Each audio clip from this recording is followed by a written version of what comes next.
Es que pregunta.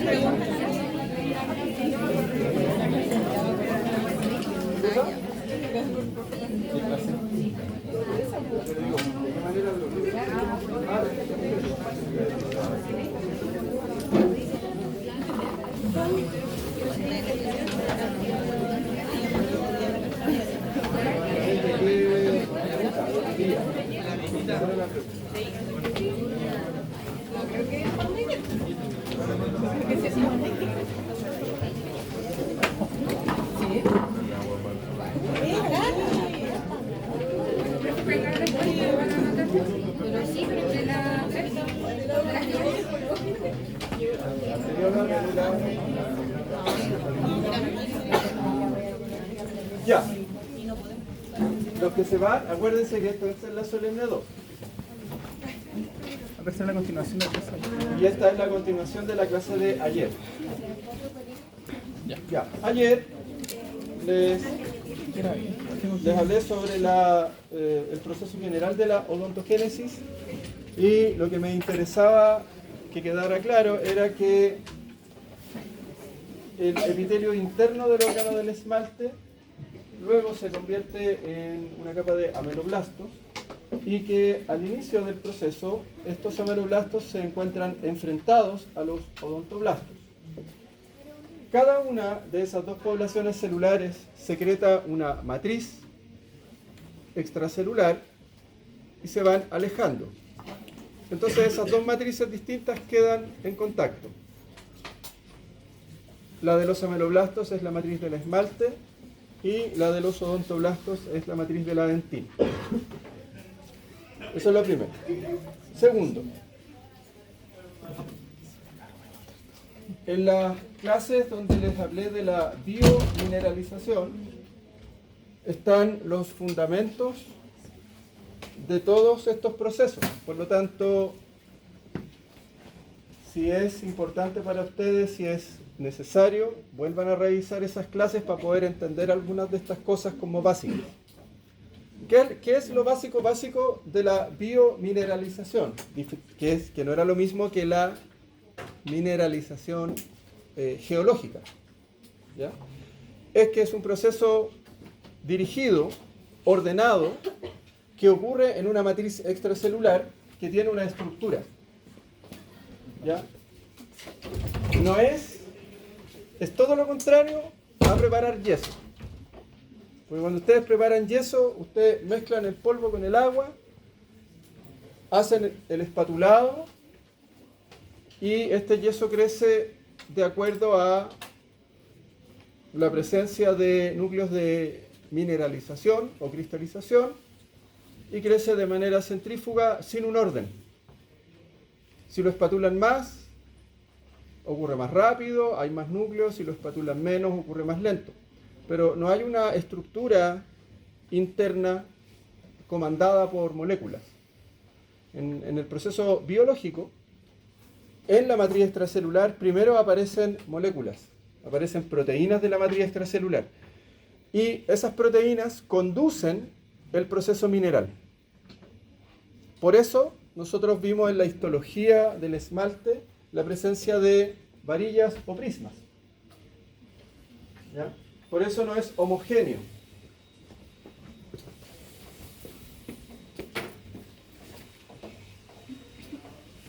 Eso de ahí, eso es un tejido mineral, pero esto no es homogéneo. Si fuese homogéneo se vería todo parejo, como cuando preparan yeso, o como cuando uno hace una mezcla de cemento. ¿Ya? Entonces eso es fundamental de entender. Entonces si supónganse que el volumen de esta sala es una matriz que se va a mineralizar, en este volumen aparecen ciertos ejes de proteínas que dan una estructura inicial. Y en base a esa estructura inicial, luego ocurre la mineralización. ¿Ya? Si lo llevamos a otra escala, supónganse que este edificio es la matriz extracelular y todos los fierros, que supongo que están dentro de los muros, son esa estructura de andamiaje, son proteínas, y luego, asociado a esos fierros, se coloca el material duro, por decirlo de alguna manera. ¿ya? Y se generan estructuras. Este volumen, este edificio es una estructura, tiene espacio interno. Lo mismo que ocurre con los huesos. ¿Ya? Entonces,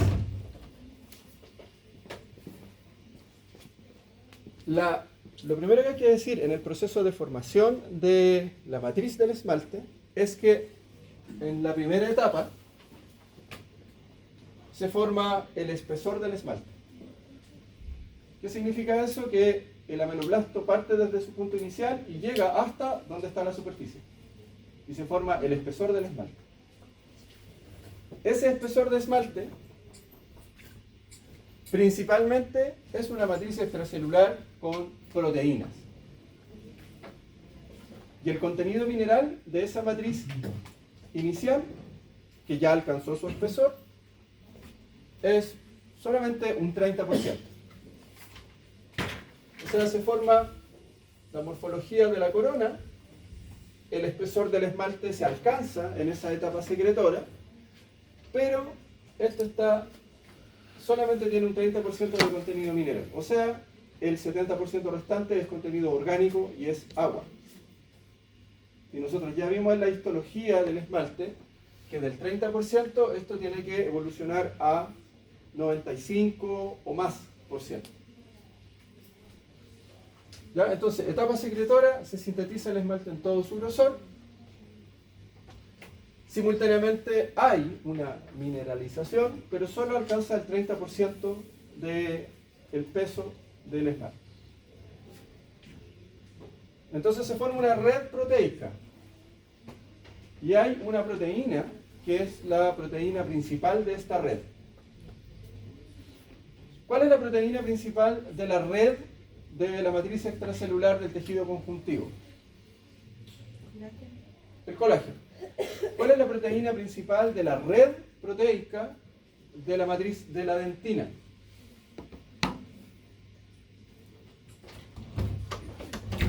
¿Cuál? ¿Una dentina? Ya lo he mencionado. ¿Cuál es la principal de la matriz del hueso? ¿Sí? El colágeno. Todos los tejidos mesenquimales, la proteína principal de la matriz extracelular es el colágeno. Por lejos. ¿Ya? Es una proteína fibrilar. El colágeno forma redes tridimensionales. Y para eso aparecen proteínas accesorias, porque el colágeno es fibrilar y no hace ramificaciones. Las ramificaciones las proveen otras proteínas que generan conexiones, son como adaptadores. Entonces tenemos un colágeno así, después tenemos un colágeno así, pero ahí tiene que haber una conexión, un adaptador. Y ahí aparecen otro tipo de proteínas. El esmalte no es un tejido mesenquimal. El esmalte proviene del órgano del esmalte. Y el órgano del esmalte proviene del epitelio. Entonces, el esmalte es un tejido que proviene del epitelio. Por lo tanto, la proteína principal de la matriz del esmalte no es el colágeno. Suele pasar que en algunos controles, en algunas pruebas, en algunas preguntas así a viva voz, alguien osa asociar el colágeno con el esmalte. Eso es un error garrafal. ¿Ya? El esmalte no tiene ni tuvo colágeno. La principal proteína del esmalte se llama amelogenina.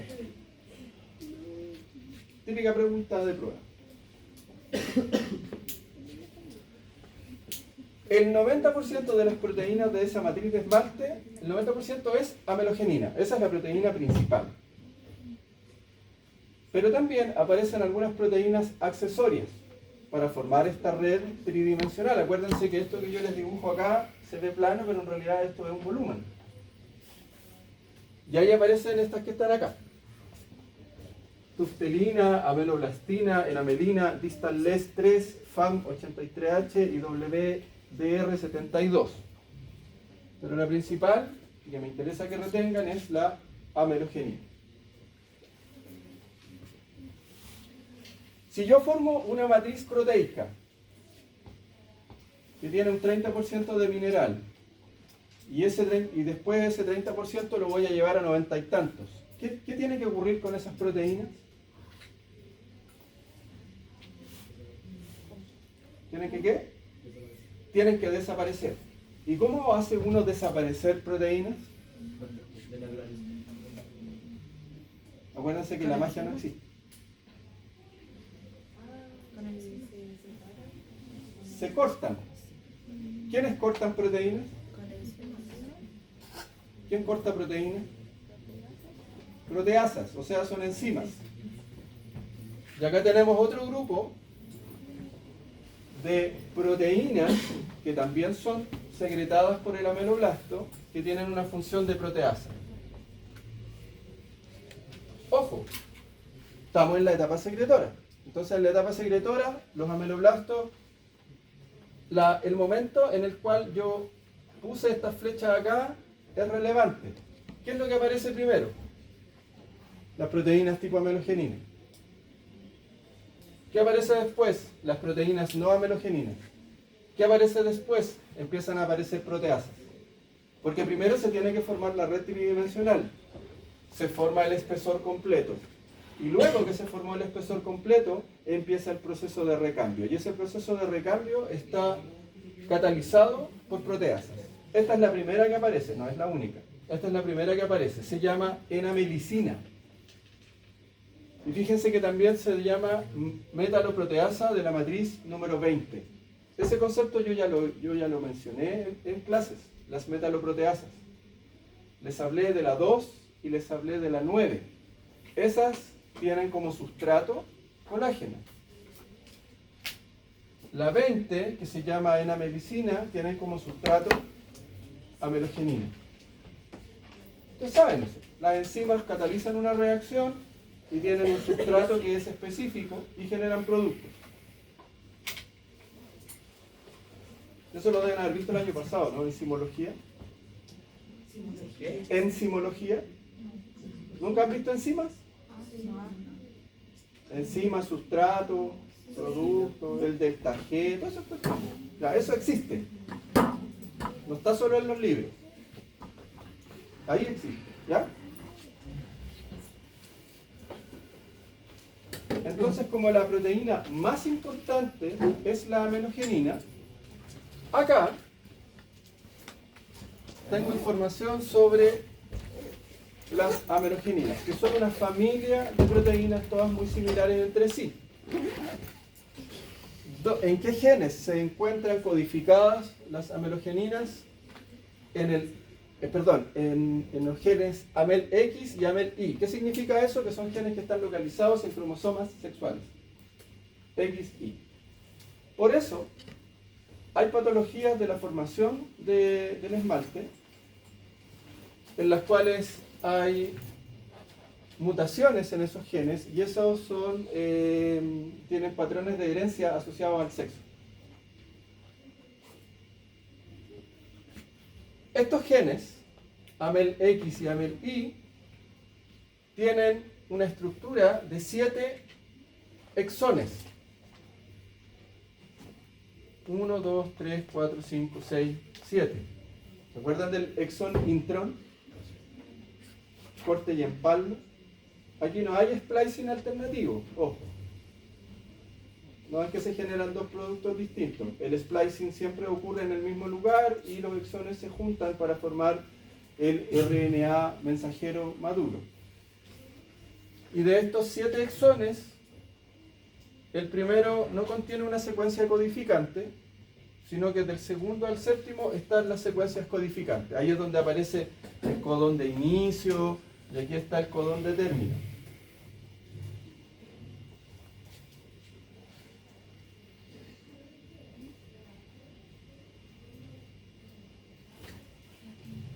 Ya. Lo complicamos un poquito más.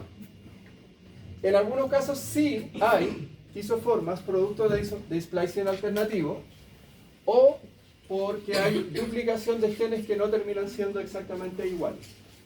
Pero lo que me interesa que retengan es la amelogenina. Ya no me voy a ir por ese lado. ¿Ya? Entonces se arman estos péptidos y lo importante es esto. Este es el péptido final, ¿ya? Producto final de la traducción. extremo, y este es un dibujo, el típico dibujo de un péptido lineal, ¿ya? Con un extremo amino terminal y con un extremo carboxilo terminal. Fíjense que amino terminal y carboxilo terminal tienen una naturaleza hidrofílica. ¿Qué significa eso? Que los radicales de los aminoácidos que lo componen son mayoritariamente hidrofílicos. Y la porción central de este péptido es hidrofóbica. La matriz extracelular donde este proceso ocurre, como todas las matrices extracelulares de los organismos como nosotros, son matrices acuosas. La vida ocurre en el agua. Entonces, cuando tenemos una proteína con componentes hidrofóbicos, esa proteína se va a plegar para exponer hacia el medio acuoso las porciones hidrofílicas y para esconder las porciones hidrofóbicas. Ya es una cosa que ocurre habitualmente. ¿Qué es lo que ocurre cuando ustedes toman una gota de aceite o un poco de grasa y lo ponen en agua y eso se tiende a juntar para repeler el contacto con el agua? Acá ocurre exactamente lo mismo. Esa es la estructura lineal, que solamente sirve para fines académicos, porque en la práctica no se ve así. ¿Cómo se estructura en la vida real? Se estructura así. Forma una U. Las porciones hidrofílicas quedan en contacto y la porción hidrofóbica queda en el otro extremo. Eso es lo que se llama autoensamblaje. Y eso ocurre con un péptido de aminogenina. Luego, 6 péptidos de aminogenina se unen entre sí, formando el hexámero. Fíjense que este hexámero deja las porciones hidrofóbicas al centro y deja solamente las porciones hidrofílicas hacia el exterior, hacia el contacto con el medio acuoso. ¿Ya? Entonces, esto no ocurre en la vida real, sino que esto se pliega y 6 moléculas de esto se unen para formar este hexámero. A ese hexámero le vamos a llamar también una nanoesfera de amelogenina. Entonces, si yo les pregunto, ¿cuántas proteínas o cuántos péptidos forman una nanoesfera de amelogenina? La respuesta es 6. Y esa es la manera como se estructura. ¿Ya? Aquí al centro hidrofóbico, aquí afuera hidrofílico.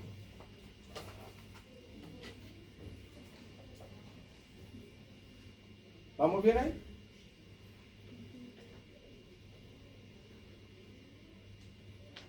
Entonces acá tenemos una nanoesfera. Acá tenemos 2. Acá tenemos 3. Acá tenemos 6. Acá tenemos la nanoesfera. Perdón, me equivoqué. Acá tenemos una amelogenina. 2, 3, 6. Ahí está el hexámero. ¿Ya? Y acá se forman las nanoesferas. Y estas se van uniendo una con otra y con otra y con otra y con otra. ¿Ya? Es como lo que ocurre con el colágeno. ¿Se acuerdan que el colágeno es una fibra pequeña, una triple hélice que se va uniendo una con otra? Esto ocurre de la misma manera. ¿Cuál es la estructura de nivel superior que forma todo este agregado de miles y millones de péptidos de amelogenina? Es esto. Es una cinta. Las millones de moléculas de amelogenina forman una cinta.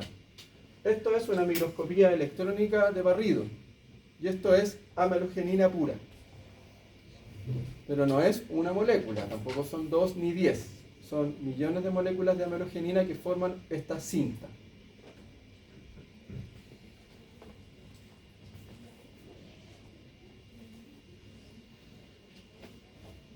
Entonces, lo que ocurre es lo siguiente. aquí está el extremo secretor del ameloblasto, dibujado aquí arriba. Y acá está dibujado de manera esquemática una cinta de amelogenina. ¿Han visto esas personas que hacen estas cosas con las cintas, con el palito, no sé cómo le llaman a eso? ¿Cómo le llaman? Lo de gimnasia, que tienen una cinta con un palito y cuando hacen así, uno ve así en lo tridimensional como una espiral que se forma por un pequeño lapso de tiempo. Bueno, esa cinta de amelogenina que está ahí,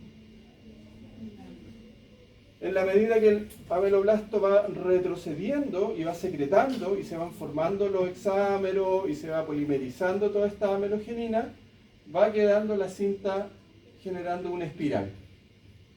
Acuérdense, materia extracelular, mineralización comandada por proteínas. Entonces hay una estructura. La estructura es esta.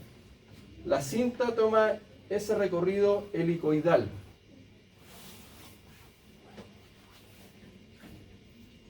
Y al centro de ese helicoide, ¿no? Si yo lo veo así, se ve así, pero si yo lo miro de frente voy a ver como un tubo. Al centro de ese helicoide, al centro del tubo, es donde ocurre el proceso de acumulación de mineral. Y así es como se van formando las varillas de hidroxiapatita. Por eso, las varillas siguen el mismo recorrido que lleva el ameloblasto. Por eso, las bandas de Hunter y Schweger tienen la disposición que tienen, porque representan el avance del ameloblasto. ¿Lo recuerdan? ¿Ya? Entonces, esa es la utilidad que tiene la amelogenina desde el punto de vista de estructurar esta matriz mineral. ¿Ya? Ahí tenemos el ejemplo de cómo la proteína preexistente ordena el mineral, ordena el contenido mineral, por esta disposición helicoidal. ¿Qué hay aquí abajo? Dentina del manto. Y el ameloblasto se va hacia la superficie.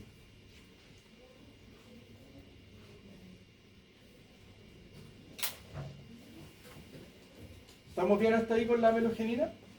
¿Alguna duda? Ya. Otra. Enamelina. Esta es una proteína también que forma parte de la matriz del esmalte, que no es del tipo amelogenina. Es la segunda en mayor importancia. ¿Y qué ocurre acá? La enamelina, en su estructura lineal, presenta distintas zonas funcionales. Estas zonas funcionales son dadas por los radicales de los aminoácidos.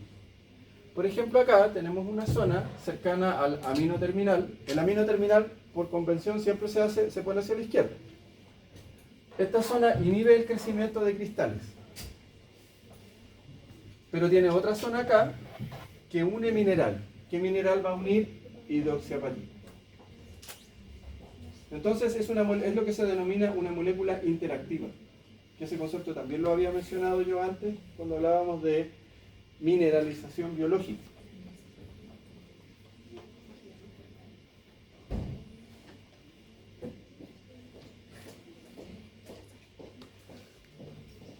Esta no es tan relevante para esta clase, ameloblastina, pero esta sí.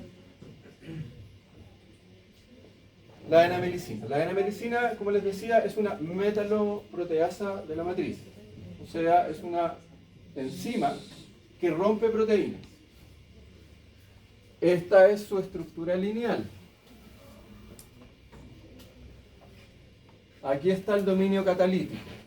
Esta es la estructura lineal y esta es la estructura tridimensional. Aquí está el dominio catalítico. Ahí en rojo chiquitito se ve zinc. ¿Por qué zinc? Porque las metaloproteasas se llaman metaloproteasas debido a que para ejercer su acción requieren la unión de un cofactor que es un ion metálico. Algunas funcionan con calcio, algunas funcionan con magnesio, esta funciona con zinc.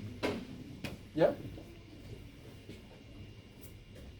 La enamelicina es una proteasa temprana. ¿Qué significa eso? Es la primera proteasa que aparece en la matriz. Es la primera que empieza a actuar. Aparece ya en la etapa secretora, pero también está presente en las etapas siguientes. Transición y maduración temprana, que son etapas que vienen después. Procesa amelogenina. Ese es su sustrato. Degrada amelogenina. También es capaz de procesar enamelina. Y ojo, también es capaz de activar el simógeno. ¿Saben lo que es un simógeno? Un simógeno es una proteasa inactiva. Entonces, la MMP20 amelogenina, enamelina, las rompe, las degrada. Y el simógeno de una que se llama calicreína 4, que en este momento no ha aparecido en la historia. ¿Por qué? La calicreína 4 es otra proteasa, pero no es de etapa secretora, es de etapa de maduración. Aparece, pero todavía no apareció en la historia que les estoy contando. Y aparece secretada como simógeno, o sea, como enzima inactiva. Y cuando a la enzima se le corta el simógeno, se vuelve activa. O sea, la MMP20 actúa de distintas maneras. Directamente degrada la amelogenina, pero también activa a otra proteasa más adelante en el ciclo, aumentando el efecto neto, que es degradar la matriz para pasar del 30% al 90 y tanto por ciento.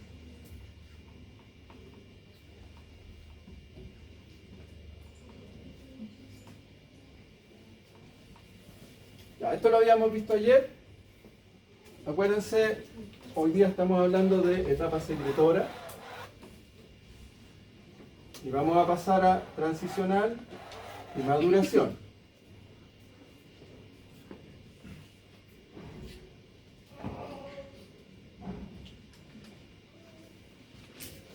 Ahí vemos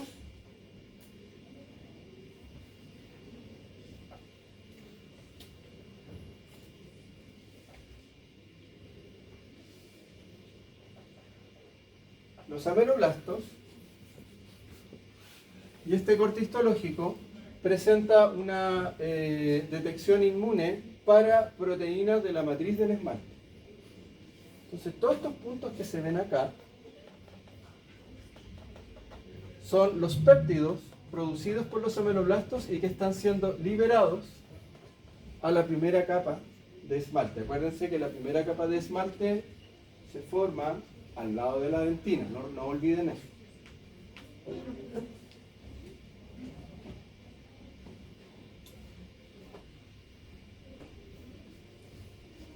Les había dicho que ocurre la etapa secretora, que se forma todo el espesor del esmalte, que ese espesor de esmalte es principalmente proteína, amelogenina particularmente.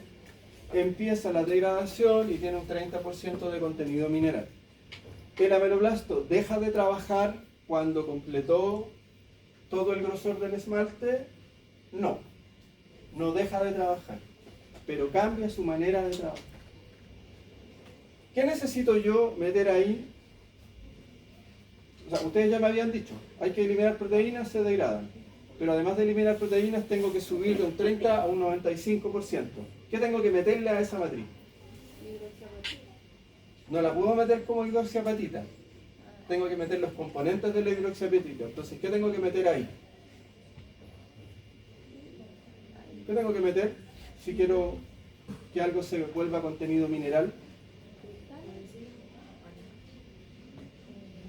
Los cristales se forman acá. Tengo que meter iones. Tengo que meter iones que van a formar la hidroxiapatita. La hidroxiapatita, como les dije, es una forma compleja de fosfato de calcio. Entonces tengo que meter calcio, tengo que meter fosfato, etcétera, etcétera. Entonces, ocurre lo siguiente. Los ameloblastos, cuando ya han completado el espesor del esmalte, aquí está el esmalte, aquí están los ameloblastos, pasan a una etapa que se llama la modulación. Y en la modulación se pierde, primero, desaparece el proceso de Tomes. Porque el proceso de Tomes era relevante en la etapa secretora. Desaparece el proceso de Tomes. Y el borde secretor del ameloblasto alterna entre una estructura lisa y una estructura con digitaciones. O sea, se puede ver así o se puede ver así. A eso se le llama modulación del ameloblasto. Aquí hay una microscopía en detalle del borde rugoso de los ameloblastos. Acá, borde rugoso, acá, borde liso. Ahí se alcanza a ver la superficie. Ahí y allá. ¿Qué ocurre acá? Ocurre lo siguiente.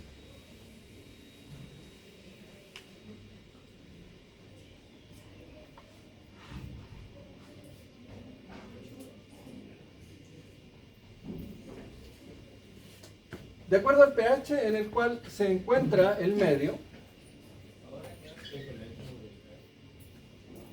cuando tenemos borde liso, los remanentes de las proteínas de la matriz extracelular que fueron degradados son reabsorbidos por el ameloblasto. Y se liberan cristales, perdón, se libera calcio para la formación de los cristales.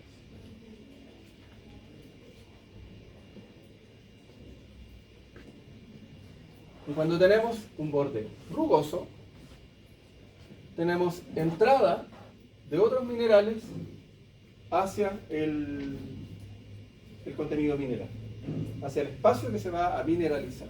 ¿Ya? Este proceso de flujo de iones es un proceso mediado por bombas que están ubicadas en la membrana. Y si hay bombas, ¿qué se necesita para que trabajen la bomba? ATP. Por lo tanto, vamos a ver una gran cantidad de mitocondrias en este ameloblasto de la etapa de la maduración.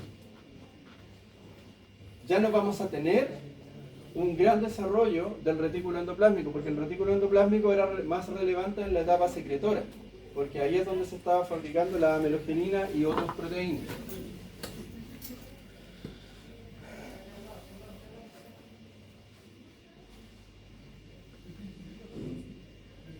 ¿Ya? Entonces, de esto que teníamos acá, vamos a pasar por una etapa transicional en la cual cambia la fisonomía del ameloblasto, disminuye su altura, disminuye el volumen celular, hay organelos que empiezan a disminuir su representación, como retículo y como Golgi, y en la maduración ocurre esta degradación y remoción. La degradación la hacen las enzimas, la remoción la hace el ameloblasto. Se remueve agua y aquí es donde ocurre la mineralización secundaria. ¿En qué etapa ocurre la mineralización primaria? En la etapa secretora, 30%. Mineralización secundaria, etapa de maduración, 96%. Y el ameloblasto va a presentar esta modulación entre borde rugoso y borde liso. Y es acá donde aparece esta otra proteasa, que es esta proteasa tardía. Esta era la proteasa temprana, esta era la proteasa tardía. Esa se llama calicreína 4. Pues también, otra pregunta de prueba. ¿En qué momento aparece tal metaloproteasa? Y ahí está la calicreína 4. ¿Ya?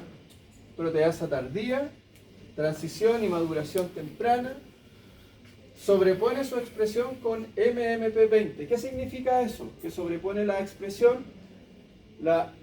Si yo hago un gráfico de secreción a lo largo del tiempo, creo que esto sería útil para entenderlo. Acá inicia, acá termina.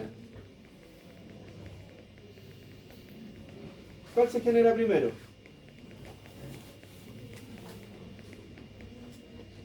La melogenina. Después, ¿cuál aparece?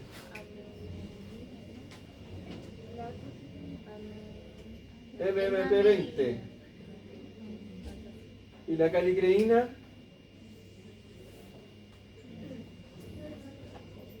Aparece después. Entonces cuando dice sobrepone su expresión es que hay un momento en el cual las dos se están expresando al mismo tiempo, las dos se están produciendo al mismo tiempo. Entonces esto es secretor, transición, maduración. ¿Entiendes?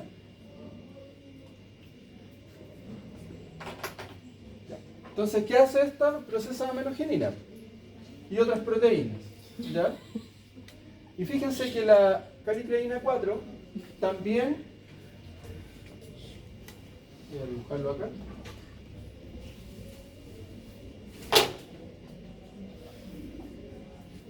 así como dibujé esa, amén, otras proteínas y también el simógeno de la calicreína 4, o sea, se autoactiva. Moléculas activas de calicreína 4 van y activan a moléculas inactivas de calicreína 4.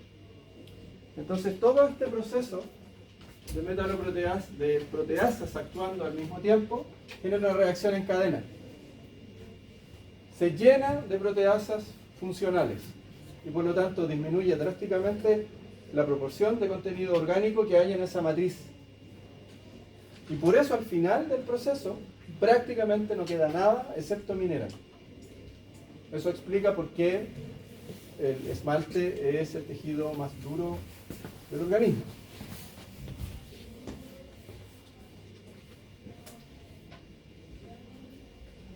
Ahora, las enzimas, como ustedes deben saber, realizan su función de acuerdo a condiciones ambientales. Hay condiciones ambientales óptimas y condiciones ambientales no benéficas para el trabajo de una enzima. Temperatura, pH. Entonces acá tenemos que, además de todas las funciones que ya les mencioné, de secretar proteína, de mediar el intercambio de electrolitos, también el ameloblasto participa en el control del pH de esta matriz extracelular. ¿Para qué? Para mantener un pH que sea relativamente neutro y que permita la acción de las enzimas que les mostré, de las proteasas. ¿Cómo ocurre esto? A través de sistemas intercambiadores de iones y liberación de buffer bicarbonato. ¿Ya? Y por lo tanto acá también tenemos participación de bombas y también tenemos por lo tanto mitocondria funcional.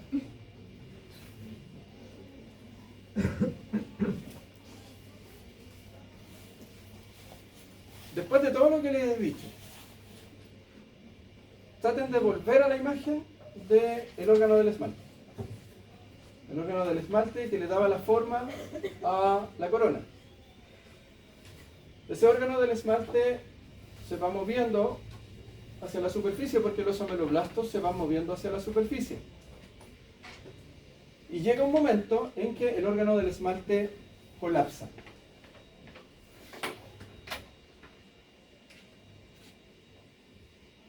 El órgano del esmalte, ¿se acuerdan que lo dibujamos acá, cierto?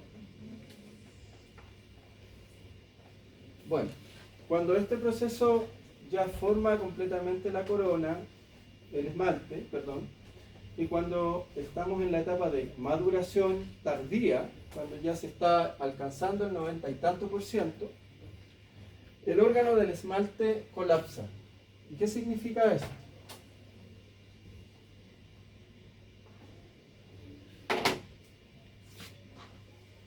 Se achica.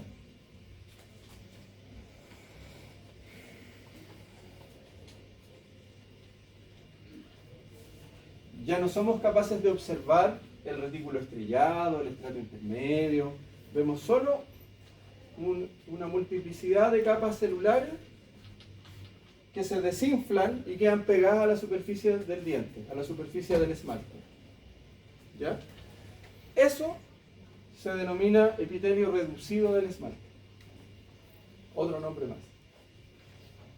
Cuando ocurre el colapso del órgano del esmalte, el órgano del esmalte ya no se llama órgano del esmalte, sino que ya se llama epitelio reducido del esmalte.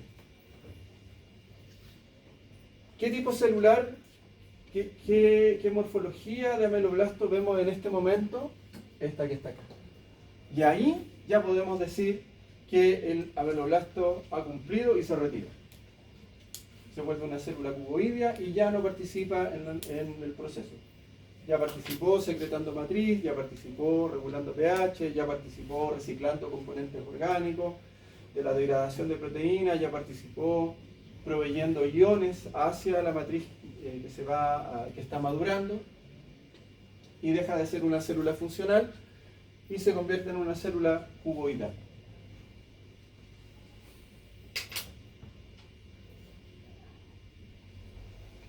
Y es esto que está acá.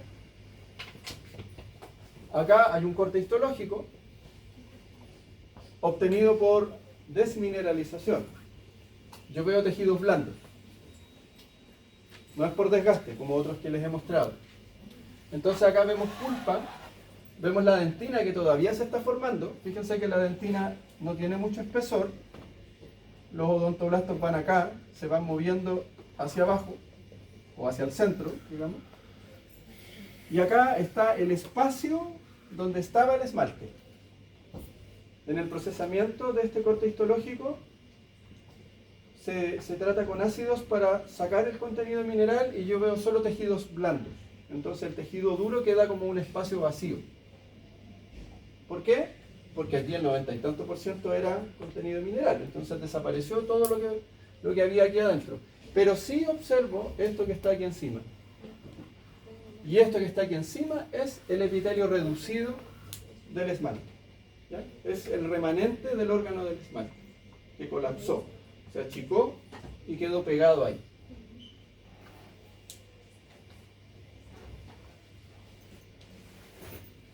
Antes de terminar. ¿Alguna duda por el momento? ¿No? Ya. Entonces, lo último.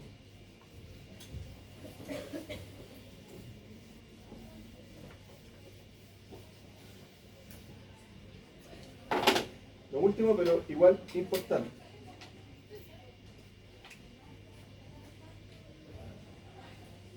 Ya, ahí arriba dibujé una línea roja que representa la superficie oral. Ya, para que no se quejen, voy a dibujar así. Ahí está el epitelio. Hay una pequeña conexión acá. En el proceso de erupción del diente, esto se va moviendo hacia la superficie oral, ¿cierto? Entonces,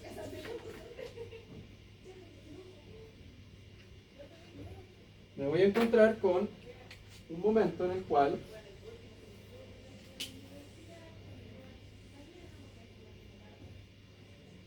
voy a tener algo como esto.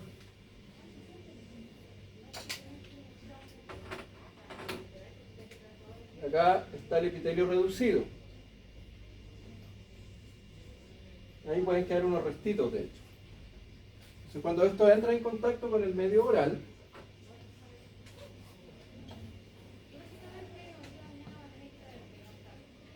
se empieza a desaparecer ese epitelio reducido que estaba cubriendo la corona del diente.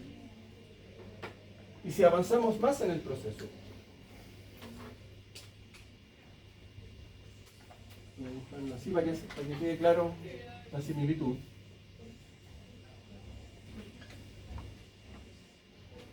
Y si avanzamos en ese proceso, vamos a llegar al momento en el cual tenemos que la corona completa ha alcanzado su posición definitiva en la cavidad oral. No necesariamente la raíz ha finalizado su formación, eso lo vamos a ver más adelante. Y ahí nos queda como un pequeño remanente de lo que fue el epitelio reducido del esmalte. ¿Cómo le llamábamos a ese remanente? No. Eso es, mucho más atrás.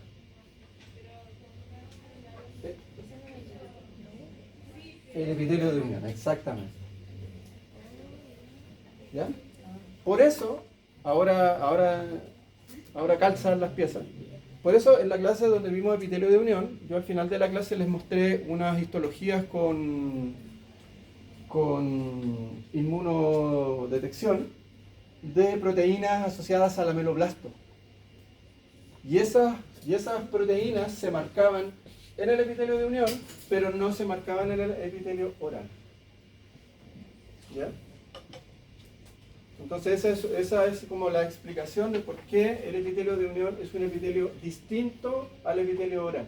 Porque pasó por un proceso completamente distinto. Estos son remanentes del órgano del esmalte, que luego aquí hubo proceso de diferenciación a ameloblasto. Y luego hubo proceso de desdiferenciación y de conversión en epitelio reducido. Y eso queda ahí, en la zona cervical. Y todo lo que quedó por aquí encima, eso se fue. ¿Ya? Ameloblastos maduros acá no hay. Células con marcadores de ameloblasto hay algo. Por eso yo les decía ayer que una de las alternativas para buscar la posibilidad de regenerar ameloblastos en cultivo es buscar en este tipo de tejidos. ¿Ya? Bien, eso. ¿Alguna duda? ¿No? Ya. Entonces, estamos listos con la clase por hoy. La próxima semana vamos a tener la clase de dentinogénesis y vamos a tener la de articulación temporomandibular, y con eso se cierra los contenidos de la solemne. La solemne número 2, que es el 27 de mayo a las 4:10 de la tarde, que es nacional, y que vamos a conseguir 1 o 2 salas para hacer.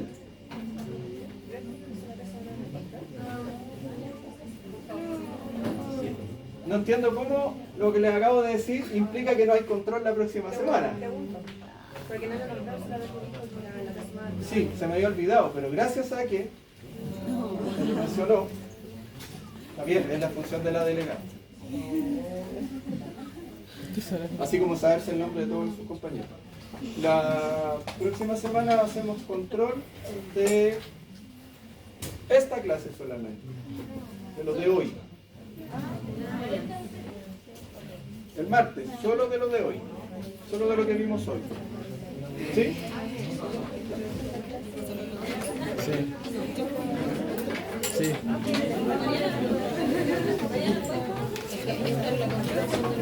Sí.